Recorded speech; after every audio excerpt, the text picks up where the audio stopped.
Hey, so thanks to everyone that's been putting questions in the box. We've had some great ones come through. In fact, the question we're going to answer today comes from the box. But today's also the first. You're going to realize this in a second anyway. So this is the first day I've actually abused the box. Because let's look at what question coming through the box this week. How do I get involved with Camp Survivor? Hey! Wow. I abused the box. I'm all right. I can take it. Come on. I've been intellectually honest for the last 6. I'm allowed to write some, aren't I? Hey, that's a really good question, Clint. Well done, mate. Hey, well, we know that a lot of people here that come along and make camp happen. In fact, I think at the last camp, including all of our leaders and gophers and stuff, we had, I think, just over 150 people come up and serve in some capacity, which is pretty special, right? To have that much buy-in.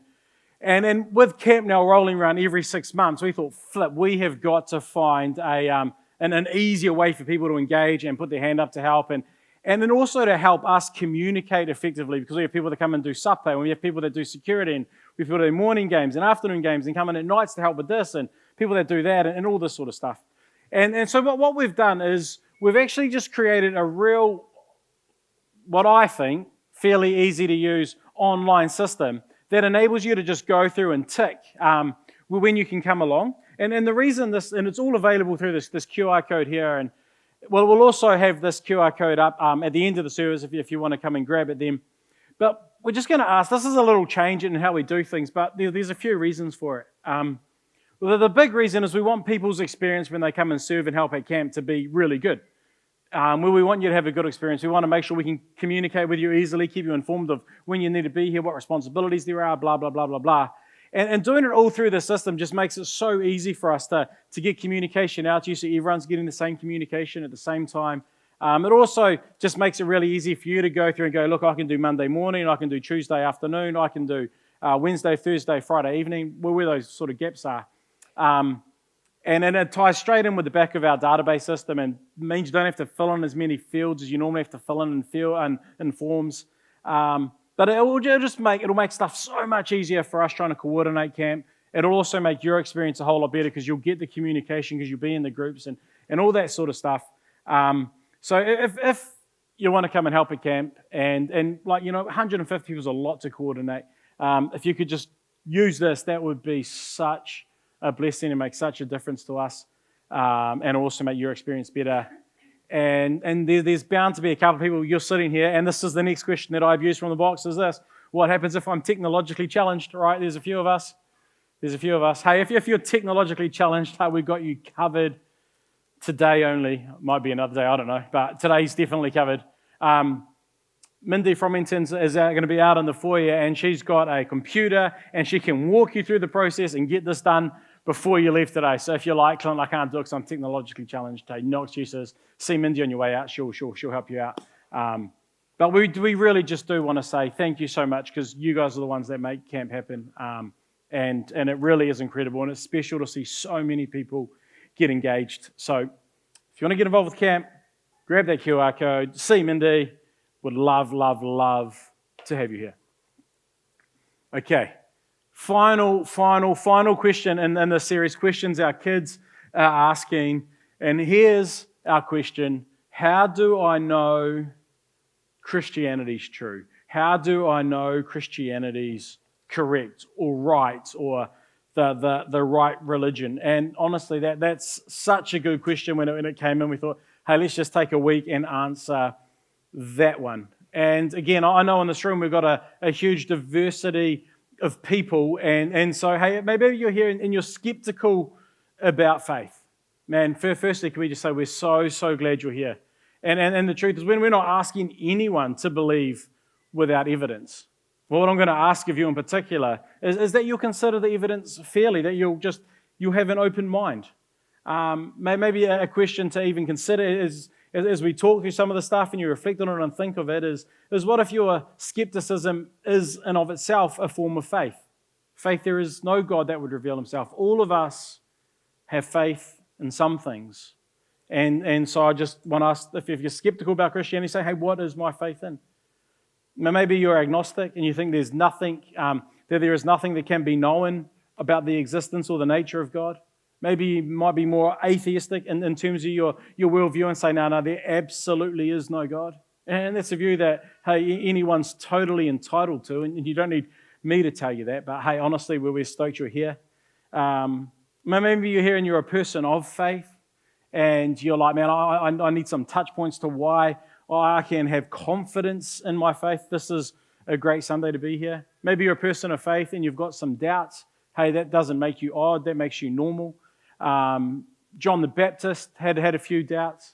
There's one person from one of Jesus' closest followers, right, who is known as Doubting Thomas, because he didn't want to believe until he saw. So you're in good company. If you've got some doubts, hey, it's not a bad thing at all. It's a human thing, and I think anyone who has got a faith in Jesus has got some questions there.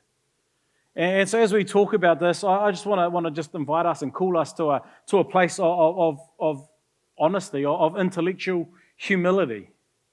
So when we all live by faith, the question is what we put our faith in. And intellectual humility means being willing to follow the evidence wherever it leads.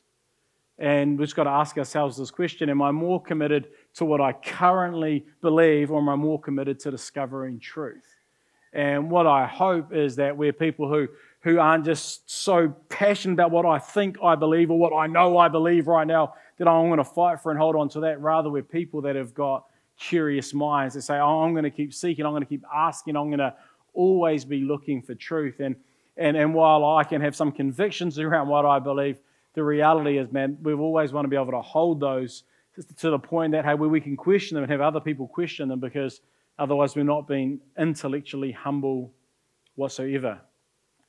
And it's just, as we do talk about this, here's just some of the implications. If Christianity is true, it probably is, I think it is, the most important truth that you could ever embrace. If Christianity's false, it's not even worthy of your consideration any further. But you can't discover if it's true or if it's false without some real honest investigation. And so let's just be intellectually honest. Let's just we're going to talk about this. And again, I've got a short period of time here to talk about it. There's actually someone coming to Wellington. He's an apologist called Wes Huff, and he is one of the leading apologists in the world today. I don't know if he's like leading in terms of his brain, but he's leading in terms of his knownness out there. He's been recently on the Joe Rogan podcast, which is the biggest podcast in the world, openly talking about his faith and being asked questions about faith. He's been on a couple of other these huge sort of podcasts that go just, man, hundreds of millions of listeners around the world. And he's doing a tour around New Zealand with an organisation called Thinking Matters. And there's one night in Wellington there that he's here. If you Google Thinking Matters, we'll send an email out at some stage and you see. But that'll be a really, really good night to get along to, because he's like a genius. And if you're questioning this stuff, taking that one night to go along and listen to Wes would be totally worth it. I just want to talk about sort of three tests. So three things that can help us discover if something is true, and why I believe and why I think these help us have a certain level of confidence that Christianity is true. And here they are. The first one's a head test. Does this worldview, does this, for want of a better word, religion, does it satisfy our reason? Is it rational? Can I make sense of it? A true worldview, a true religion should be internally coherent. It shouldn't contradict itself. You got to ask things like, hey, when I really think through all the claims of this worldview, all the claims of this religion, do they hang together logically? Do they work together? And it's really easy to pull apart some things when they don't come together rationally, right? Like you've experienced this. I've experienced this in my life. Like you have so someone's got pen. I'm thinking of kids here. Someone's got black pen all over their hands, and there's this big black drawing on a table, and you're like, who did it? And you're like, not me. And the hand's all black, right? It's like, that doesn't line up. What, you just started touching the table after it got drawn there, maybe? Like, It doesn't make sense. I remember once one of my kids was little. I don't want to name which one it was, but someone had gone in and Mindy had baked some cookies and they'd taken a bite out of a cookie and put it back. Right? And I get this cookie. I'm like, who bit the cookie? Wasn't me. And a number of my kids have had braces, and there's a reason, because their teeth go, eh.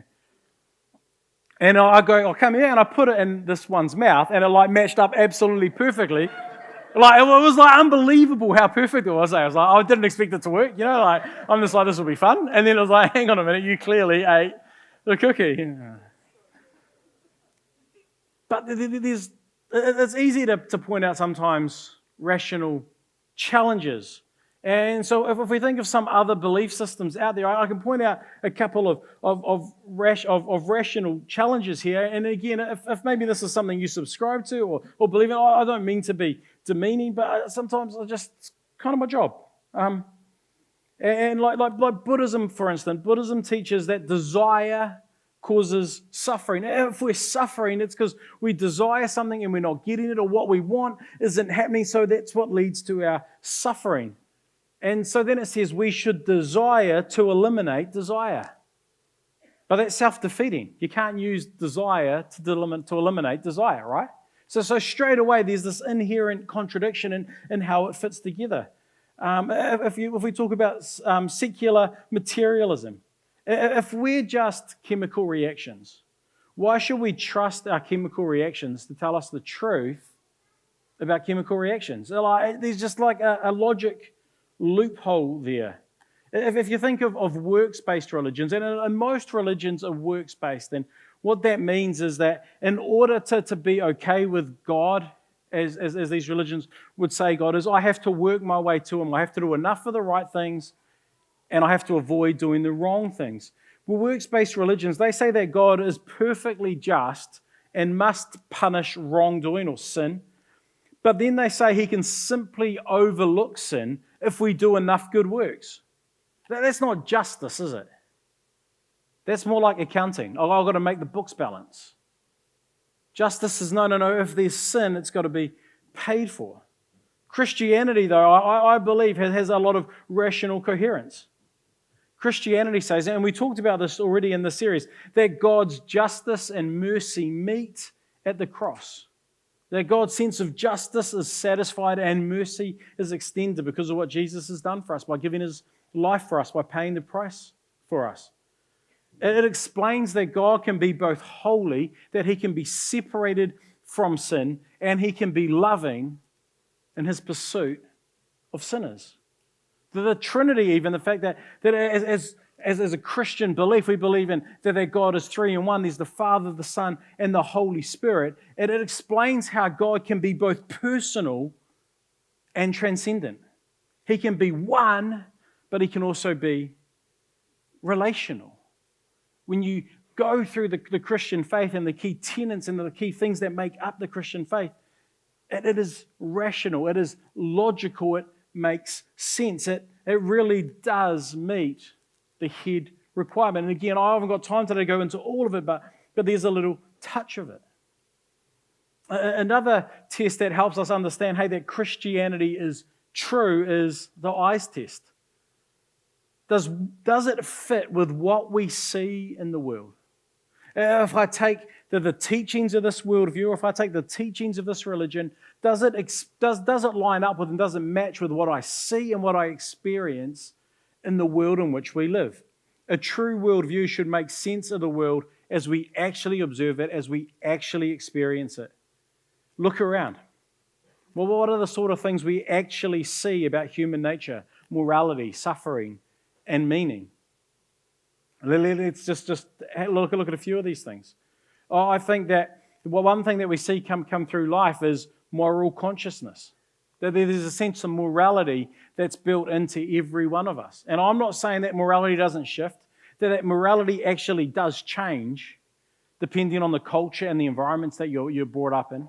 I heard this incredible example, which I thought was really quite smart, and it just talked about the changing nature of our moral compass that sort of sits within us.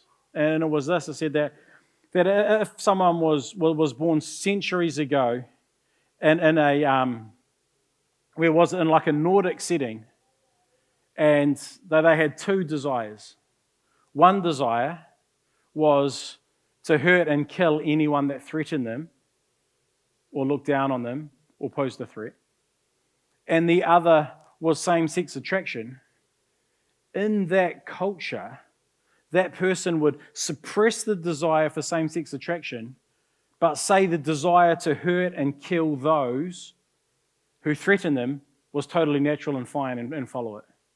And if we fast forward the clock to where we are today, if someone has those same two desires, the morality of the day today would say, hey, you have to suppress that desire to hurt and to kill those who look at you funny or who threaten you. But you can act on and just claim it's natural and claim it's okay to go and follow through with the desires of the same-sex attraction. And again, so what we've seen is the total flipping of this desire being okay to not being okay, and that one being not okay to being okay. That the reality is our moral compasses are shifting and changing based on the environment in which we live. But the fact that every person has got some form of moral compass built into them, there's a moral consciousness there, says something. There's beauty and meaning. There's beauty and meaning in the world. Why are we moved by sunsets? Why are we moved by seeing pictures of these incredible mountains? Well, my daughter just went to Arizona, and she went and got to see the Grand Canyon and walk down into it and sleep in it and come back. And then I remember the time that I got to stand on the edge of the Grand Canyon, you saw the vastness and the hugeness of it. And it's like, wow.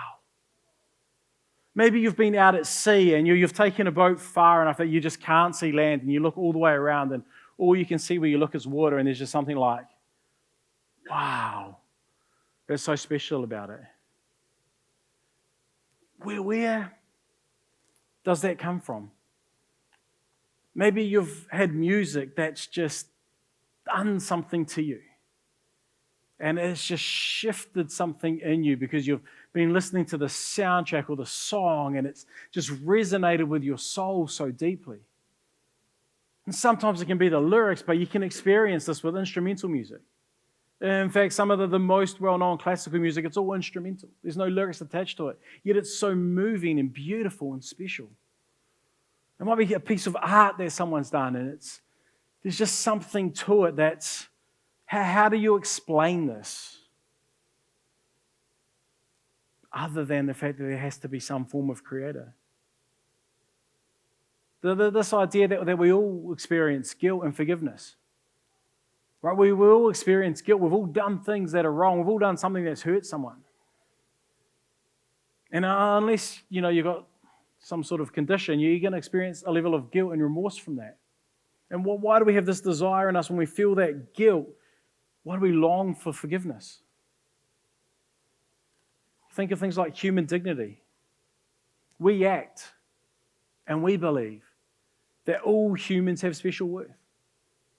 No matter what worldview you've got, no matter what religion you might proclaim, I think inside all of us there's the sense of, human lives matter, that humans have special worth. Where does that come from?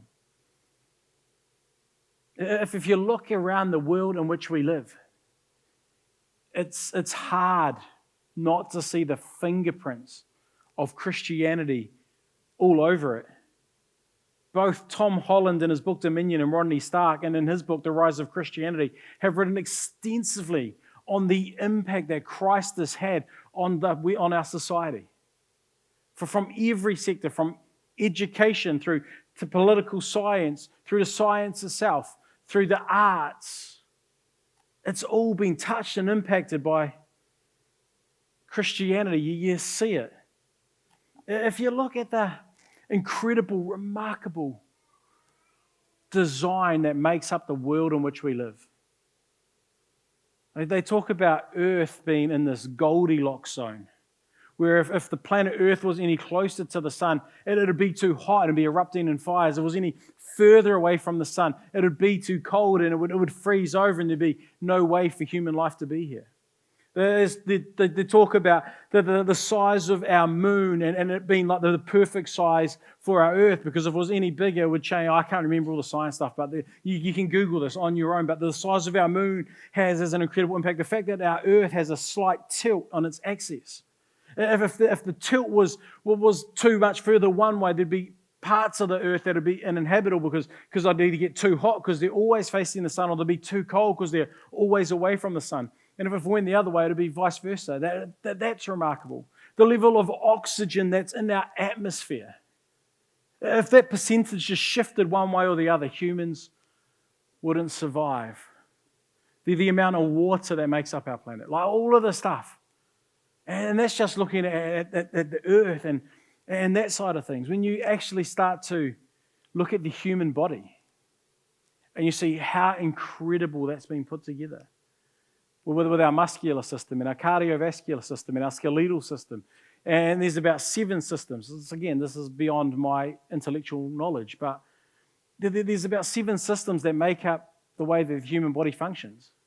And these all, the nervous systems in our body, these work in such an incredible and intricate way. That how does that happen?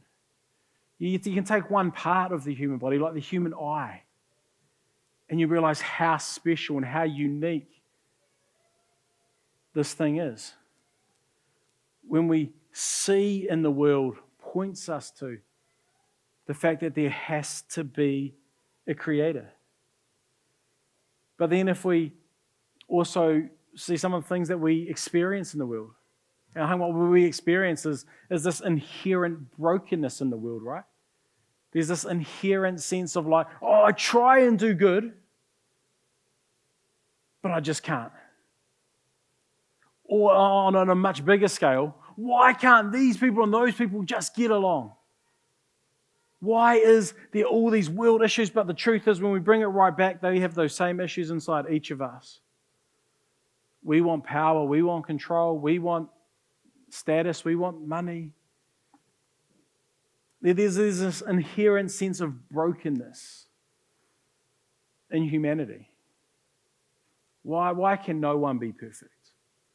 Why can no one just get everything right? Why can no one go through life and not have a negative impact on at least some people that are around them? Because there's this inherent brokenness. And the remarkable thing about Christianity is, man, all of this lines up with the religion. If you explain the worldview of naturalism, that struggles to explain consciousness, morality, meaning, or why we should even trust reason. Eastern religions, though they have difficulty with individual identity, the significance of history, and the reality of evil. Islam, Judaism, they explain moral law, but they struggle with how a holy God can have a relationship with sinful people. Whereas Christianity can explain some things. Christianity would suggest, the worldview of Christianity suggests that we have moral institutions, moral ideas and moral thoughts because we're made in the image of a moral God. We long for justice because God is just, and we need forgiveness because God is holy. We search for meaning because we're made for relationship with the source of all meaning. Christianity makes it clear to us that the world is beautiful but broken. Exactly what you'd expect if God made it good, but we as humans corrupted it. See, what we see, what we experience lines up so well with the tenets of the Christian faith. And I know we can't necessarily see this ourselves, but we can look back at historical evidence that points to it. And this is one of the biggest findings, I think, that just help us see the truth and the reality of our Christian faith. If you want to understand the historical evidence for the life of Jesus, it is there. It is so clear that very few people in our society today would argue with the fact that Alexander the Great lived, right? Yet there's a whole lot of people out there that would say, I don't think Jesus was ever actually alive. But the contrasting way that we get information about Alexander the Great, get this, there's only 2 primary sources that point to Alexander the Great's life. There's 6 primary sources, 3 times as many, that point to the life of Jesus. There's only 2 secondary sources that we can rely on to help us live with a level of certainty about the life of Alexander the Great. There are 4 secondary sources that point to the life of Christ. The writings about Alexander the Great, they were written 400 years after Alexander died. So he died 400 years later. These primary sources are written. And there's only 2. 70 years after Christ's life. 6 primary sources. And in fact, maybe you're here and you're dubious about this. There's a historian. He's not a Christian. His name's Bart Ehrman. He was on a podcast of a man called Sam Harris. Sam Harris was one of the biggest atheists out there. And he has a podcast called Making Sense. In episode 125, he's having an interview, he's having dialogue with this historian, Bart Ehrman. And in this is what Bart Ehrman says. He says, almost nobody really doubts he, being Jesus, existed. There is a lot of evidence that one could deduce that he existed. I think it's pretty certain. So here you've got 2 of these strong atheist minds talking on a podcast, and the conclusion they come to is, it's pretty certain that Jesus existed. Okay, if anyone's going to doubt that, if anyone's got credibility to say Jesus existed but doesn't believe in him, I think it's these guys, right? There's no doubt that Jesus existed. There's no historian worth their salt that would make a counter-argument to that. But the harder part for a lot of people to believe isn't that Jesus existed, it's about the resurrection, right? Because that's like, okay, that's miraculous. That's like, how do I get my head around this? How do I really believe in the resurrection? And again, I haven't got time today to take you through all the evidence that points to this, but the biggest evidence that points to the fact that there must have been a resurrection. Well, apart from the sources that were written and all the stuff around it, so some of the biggest evidences that the historians would say, and Tom Holland in his book Dominion, and Rodney Stark in his writings, that they go on to explain that without doubt something incredibly significant must have happened around Jerusalem at the time of 33 AD because of the explosion and the change that took place in the Roman Empire and just filtered out from there and in the decades and the centuries after that. They said that history makes it so clear that something unique, something so special, something, well, I don't know what it could be, like maybe a resurrection would be needed to create that sort of transformation and that sort of change that's gone out ever since. N.T. Wright is also a historian, and he's a Christian, so he's probably a bit more lopsided than the other people I quoted, but he says, this is why as a historian, I cannot explain the rise of early Christianity unless Jesus rose again, leaving an empty tomb behind him. It's miraculous. And you might sit and you might struggle with this idea of miracles. I'll tell you what, you're in luck, because next week, actually, we're starting a brand new series called Beyond Belief. And it's all about miracles then and now. So we'll talk about this a whole lot more.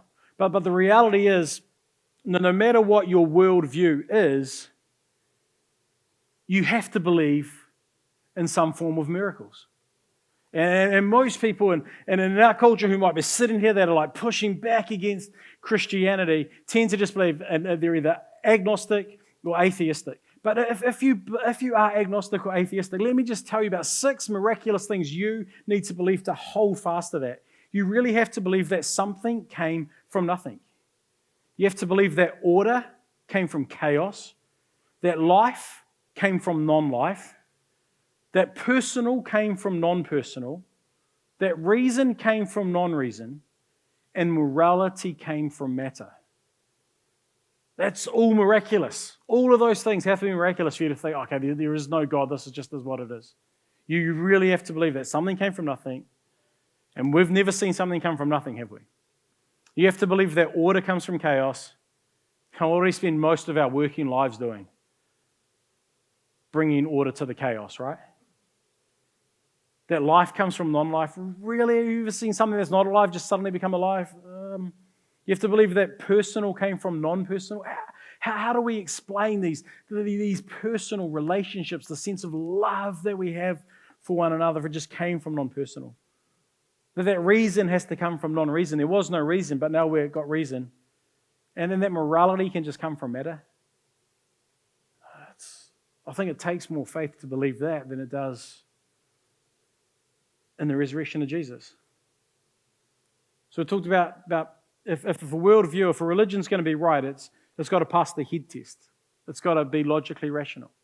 It's got to pass the eyes test. It's got to align with how we see the world. And I'd just suggest the third test there is the heart test.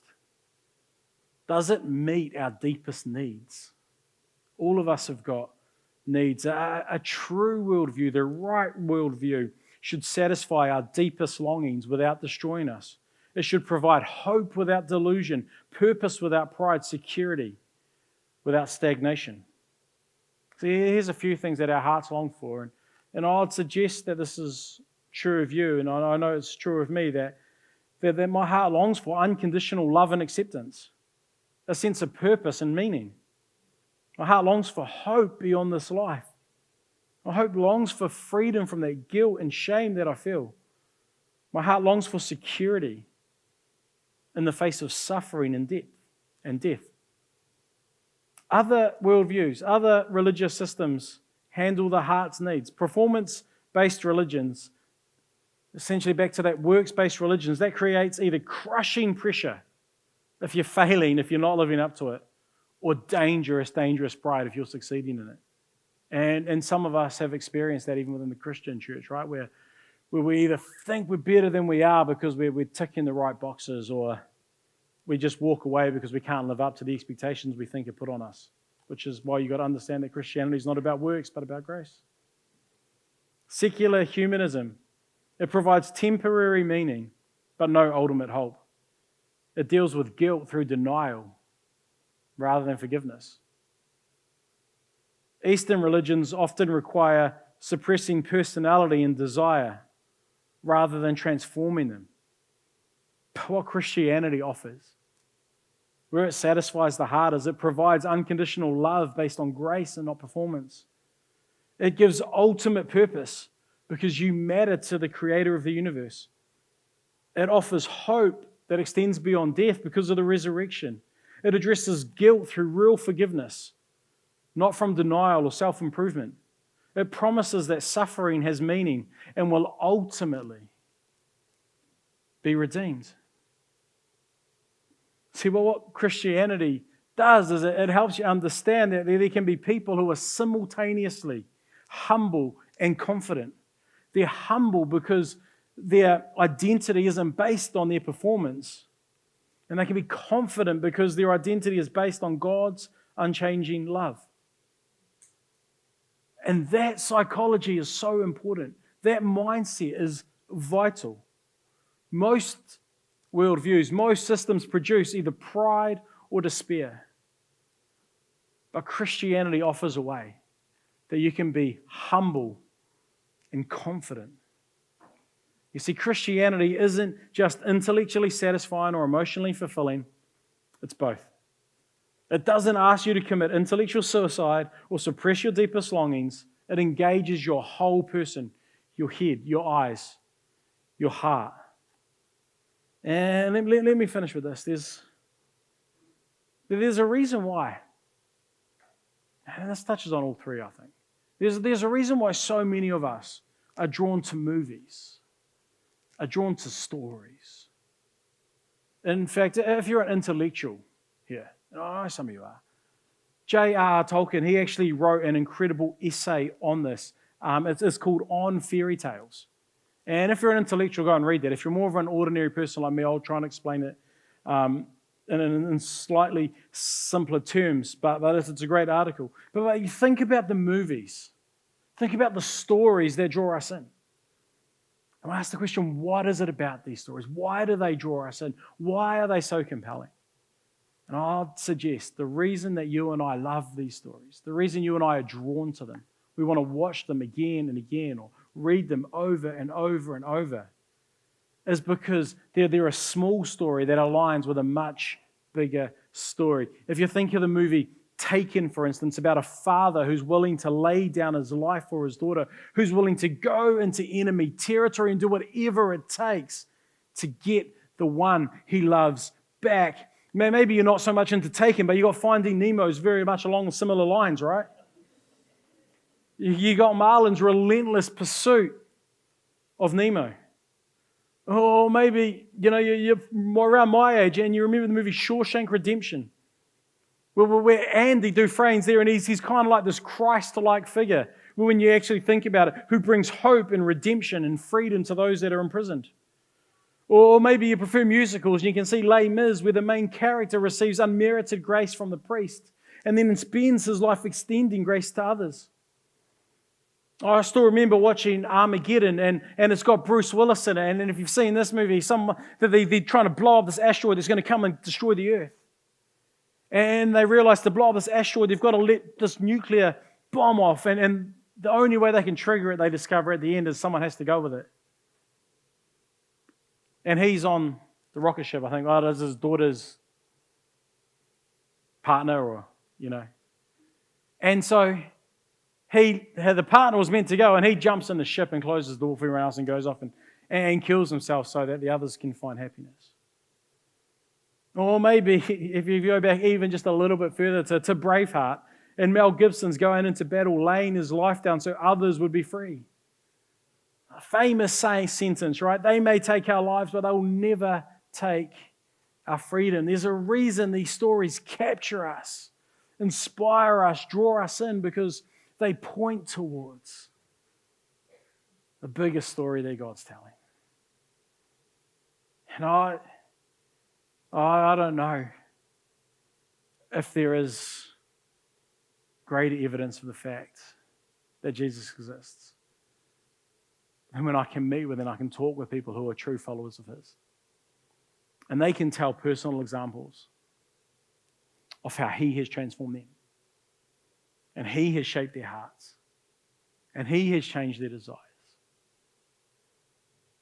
and the way that their life has shifted from facing this way to that way because of the work that He's done in them.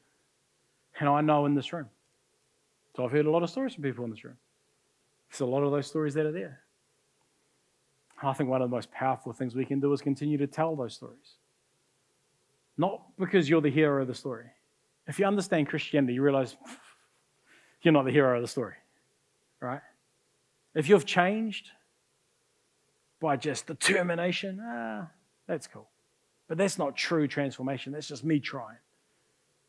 We realize that actually the reason I changed, the reason I've moved, the reason I've adjusted isn't because I've tried hard, but because of what Jesus has done for me and how much He loves me.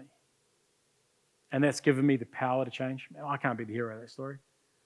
It's easy to share it because as Kiwis, we hate telling stories about ourselves being heroes. For Americans, it'd be easy, right? Whereas the Americans give me the side eye. But for most of us, we don't. But the reality is this. And you meet live people whose lives have been transformed by Christ. It's so compelling. And we can have these big, high-thinking ideas around what I see in the world. Does this make sense logically? Does it speak to my heart? And then that stuff's all good. It gives us heaps of confidence. But I still think there's nothing greater than hearing those individual stories and seeing the way that God's transforming life after life after life across all socioeconomic backgrounds, across all cultures, across all ages. Hey, let me pray.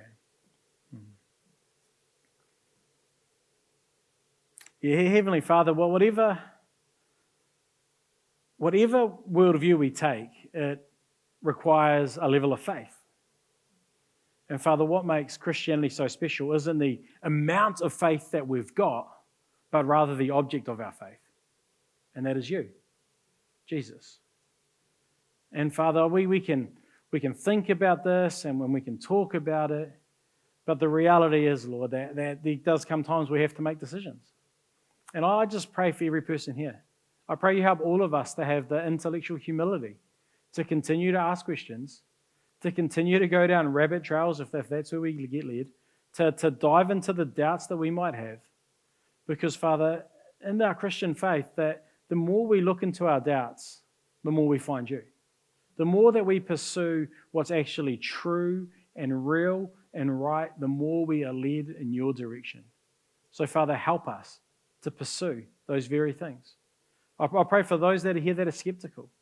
I pray that you'll give them the courage to look into this, not being so concerned about what it might mean for lifestyle changes, what it might mean for a whole lot of different things, but they'll just really come to a place where they say, and who is Jesus? I pray for those of us who have already declared our faith, who are followers of yours. I pray you'll help us to continue to look into the stuff so we can have more confidence in you. Not because that makes our faith any more important, but it just helps solidify things even more. And we can have more assurance to it so that we can just do what it is you ask us to do with a greater sense of clarity and a greater sense of purpose. But Father, I just pray that all of us will have that intellectual honesty, that we'll have that humility required. In Jesus' name we pray. Amen.